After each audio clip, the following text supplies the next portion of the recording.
The Couple Next Door, written by Peg Lynch and starring Peg Lynch and Alan Bunce.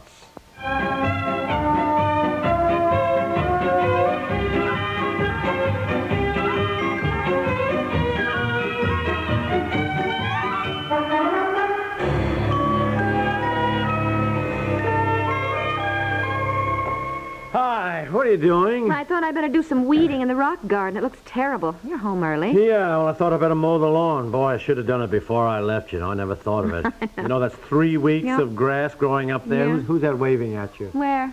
Oh, hi, Myra. Was that Myra? I couldn't tell with the sun in my eyes. Look, I think I'll beat it in the house and change my clothes before I get trapped listening to her. Boy, she never stops talking now. At least wait and say hello. It looks funny if you just dash in the house like, hi. I didn't know you were back. You were gone all weekend. I just saw Ellen at the store. Did you have a marvelous time? I love Boston. How are you? Oh, fine. How are you, Myra? Oh, great, just great. You know me, never sick. Tell me all about your trip. Well, not much to tell. We did the usual tourist things, I guess. But tell me about the will. Your cousin's estate that you went to find out about. I'm dying to know what happened. Oh, that. Well, my husband doesn't want me to talk about it, Myra. Honey, I don't care. Go ahead and tell her. Ellen said you were going to inherit $500,000. Well, it's not as simple as that, No, Myra. you see, to inherit the money, Myra, the surviving heir or heirs would have to go and live in this cousin's house and take care of her 27 cats. Well, when are you leaving? Leaving? You kidding? Kidding? No. You mean you're not going to do it? Oh, he won't even discuss it. I said we should at least consider. 27 cats? Well, you mean little bitty cats, don't you? You don't mean tigers. No, I don't mean tigers, Myra. Who would have 27 tigers in the house, for Pete's sake? Well, the way you said it, I love cats. For that matter, I'd take care of 27 tigers for $500,000, wouldn't you? Well, I think I would draw the line at tigers, Myra. Well, I don't understand it. You're not going to pass up a chance. Look, I got a job. With $500,000, you wouldn't need a job. You'd be busy just investing the money. Yes, that's true, dear. I never thought of that. Now, look, I won't even consider it, and that is final. Now, look, I'm going in and change my clothes and mow the lawn. Boy, women seem to think money is everything. I don't know what really? Well, you see what I'm up against, Myra. Well, you haven't been working on him right. What do you mean? He's just thinking about the cats. It's natural. As a general rule, men never like cats as well as dogs, you know? Uh-huh. So, you've got to work at it from a different angle, Bethel.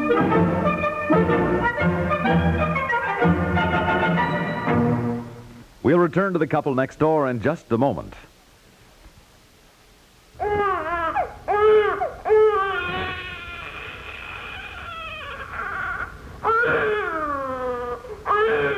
Does that sound go with this music?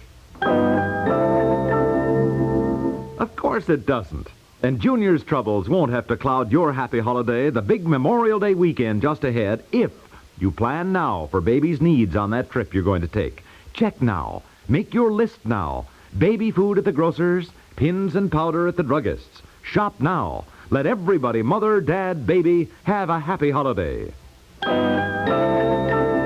And all throughout your happy holiday, the world is as near as your CBS Radio Network station, broadcasting the news by Edward R. Murrow, Lowell Thomas, Robert Trout, Alan Jackson, and Bill Downs. All these great reporters and such features as the Morning World News Roundup and The World Tonight follow you wherever you take your happy holiday, because CBS Radio is everywhere.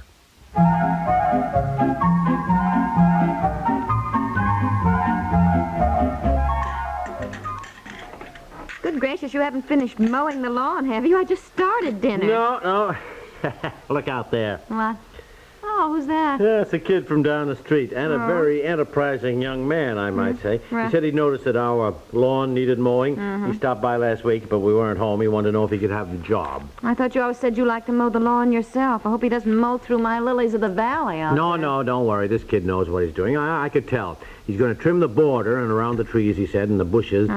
He says he does all this all the time, to earn money. He also caddies at the golf club, and in the wintertime he works as a pin boy at the bowling alley on Saturdays, earning money for college. Oh, it's wonderful. Yeah, it really is. And he has a paper route, too. Goodness. Hey, golly, I tell you, I hope our son is just as enterprising. Oh, now, dear, it might be another girl, you know. No, darling, no. I meant to tell you, I got a feeling it's going to be a boy. You have. Well, since we're talking about the baby, dear, come on, let's go in the living room. I've got the potatoes on. I wanted to talk to you about the baby. Don't you feel all right? Yes, I feel fine. Honey, you shouldn't have been bending down like that, weeding in the garden. In fact, I think that whole trip to Boston was too much for you. I feel fine. Now stop worrying. What I wanted to talk about was that we should think more about the baby. We should consider him. Well, haven't we? Well, not entirely, dear. We're building a new house. We've planned it so he'll have his own room. I don't know what you mean, consider him. Well, we'll have 2 children to support, to send to college. And you know that is terribly expensive. That's much more than when we went to college even, dear. Yeah. Well, I guess if we budget carefully and save money. We have several years yet before they have to go to college. Yes, but you can't always count on the unexpected. What if one of us has an accident? Or gets terribly ill and there's a lot of medical, hospital expense, and that just eats up the savings, Yeah, well, I guess everybody takes that chance. Or if you lost your job, maybe couldn't get work again. Why should I lose my job, for Well- Pete's sakes? I got accident insurance. Besides, a little silly to worry about it. Well, I don't think it is. I think we ought to think about it. I think it is silly to hide your head in the sand like an ostrich and pretend it can't happen. I didn't That's say what it couldn't happen. Well, I just... Oh, I'm sorry, sweetheart. I shouldn't yell at you. I forget. I'm sorry. Forget what? Well, honey, you shouldn't worry about a thing right now, and I should have remembered that it's only natural for you to be a little worried and cross and crotchety. I guess men are inclined to forget that when women are in your condition, why, you're bound to be a little irritable and... Look here, if there's anything that women in my condition, as you put it, hate, it's to be told they're irritable because they're that way. Yes, sure, dear, Just sure, makes sure. you furious. I know I was that's all right, discussing honey. something I thought was important. Yes, darling. Now, it's all very well to be so grand about turning down $500,000 simply because you feel that... so that's it. Myra put this bee in your bonnet, Myra, huh? certainly not. Oh, Nothing to honey, do with look, it. you are so transparent, honestly. I know that, Myra. She said point out to him that you must think of the children. Now, didn't she? Come on, fess up. Isn't that what she said? All right, yes. Yeah. Well, is it so wrong to think of the children? Is it? No, Well, then- I'm thinking of the children. I want them to grow up in a nice home, not a tumble-down barn of a house with 27 cats around. Well... And having a lot of money never made anybody any happier. You know that. Look at the people you read about who've inherited millions. Hasn't made them happy. They go from marriage to marriage. They travel from country to country, never sure anybody likes them except for their money. Are you quite through? Yeah, till I think of something else. Well, I wish you'd understand that I'm not so sure I'd want to do it either. I just get exasperated that you won't even discuss the advantages and disadvantages. I certainly never thought this would ever happen to me. And now that it has, you just dismiss it. I'd like to talk about it. Okay, I'll talk about it. I got a job here that I like very much. At least once a month, you come home so depressed and unhappy. You hate your job. You don't think you're getting anywhere. You wish you'd taken up some other line of work. Oh, well, everybody does that. That's natural. You talk about travel. Oh, how you've always wanted to travel, see the world. Now you probably never will. You've got responsibilities that tie you down. Every month, when the National Geographic arrives, we go through that. Oh, if you'd only been an archaeologist, or if we could just jump in the car and go to Timbuktu or something, and you write a book about our experience. All right. Every month. Isn't that true? Yes, Isn't it yes, true? yes, but Yeah. everybody daydreams like that. Well, we have a chance to make the daydreams come true. If you wanted to, we could travel with the children. You think you would? Oh, sure I would. Look, you fussed all the time we were in Boston, where they have world-famous specialists. But no, you were worried Betsy might get sick and be away from good old Dr. Joe, for heaven's sake. I can picture you lugging kids on the trip through the wilds of Brazil or something, for example. I'm afraid that's true, too. Yeah. Well, you could go. Wouldn't you miss me? Thought you kind of like to have me around. Oh, I wouldn't let you go, I guess. Yeah. Oh, gee, I don't know what to do. When I think of just giving up $500,000, Darling, you I seem to really forget just- that you get the $500,000 only if you are the only one of the heirs who agrees to live in the house and take care of the cats. Yes, I know. Some of the other 8 relatives might decide to live there, too. Then you'd share the money in addition to living with all of My them. dear, I am so much younger than the other heirs. All the other heirs are much older than my father would have been, even. They're all in the 70s and 80s. They aren't going to pull up stakes and move to a strange house. Aunt Sarah can't take care of herself, let alone take care of any cats. You mean you think you're the only one who's even considering I it? think I'm the only one who even could do it. Well, Look, did you call them all when we got home and tell them the terms of the will? Yes, well, I called Aunt Mary and Uncle Edward, and they were going to tell the others. Well, don't you think instead of speculating on what they're thinking about, you might give one of them a call? I suppose. Find out. Why don't you do that, honey? Look, I want to get down to the hardware store before it closes anyhow. When's dinner? Another hour. Betsy's at a birthday party. Oh, now, what'd I do with the car keys? You know, maybe we could build a special little house for the cats and fence it in so you wouldn't be bothered at all with them, you know? For the last time, I will not live with 27 cats. Money does not mean that much to me. And if it does to you, well, then, though I hate to say this, you'll just have to move there without me. Well, maybe I will.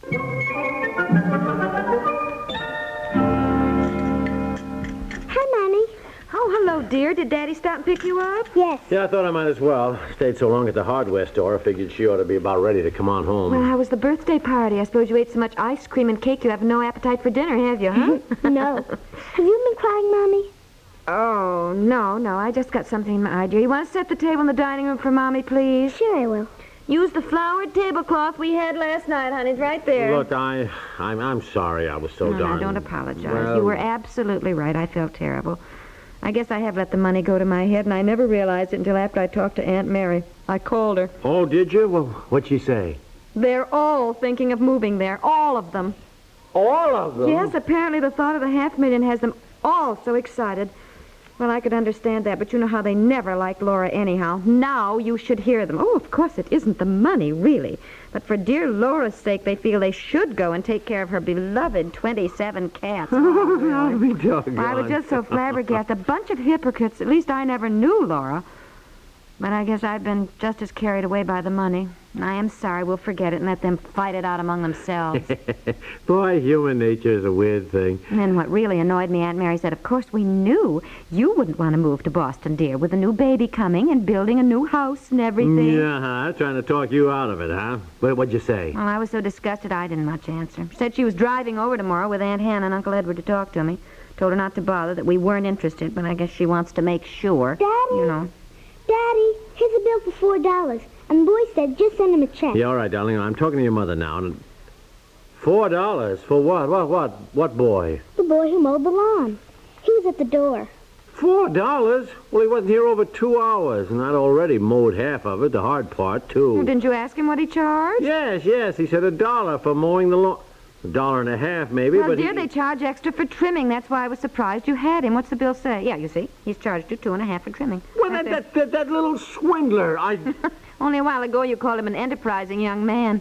Dear, everything's gone up these days. You know, everything. Boy, maybe we ought to get in on some of that $500,000. We may need it. Now, dear, it's all settled. You were right. Money is not everything. But it helps. I can't say I like your relatives trying to do you out of your share. Honey, 27 cats. Yeah, I know. That's the only thing. However, hey, we might make a deal with Aunt Mary, if she thinks we're considering it, huh? Oh, why? Why do people make out peculiar wills? It causes nothing but trouble. I know, dear, that we are in for a big family quarrel.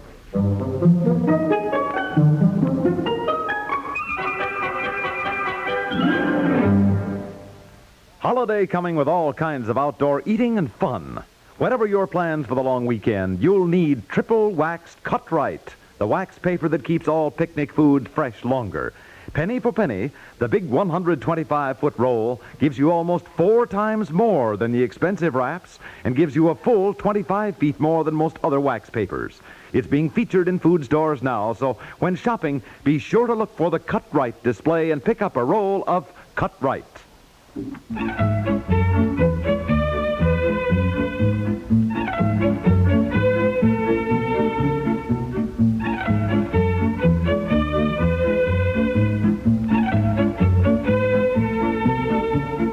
The Couple Next Door is written by Peg Lynch and stars Peg Lynch and Alan Bunce with Francie Myers and Seal McLaughlin and is produced by Walter Hart.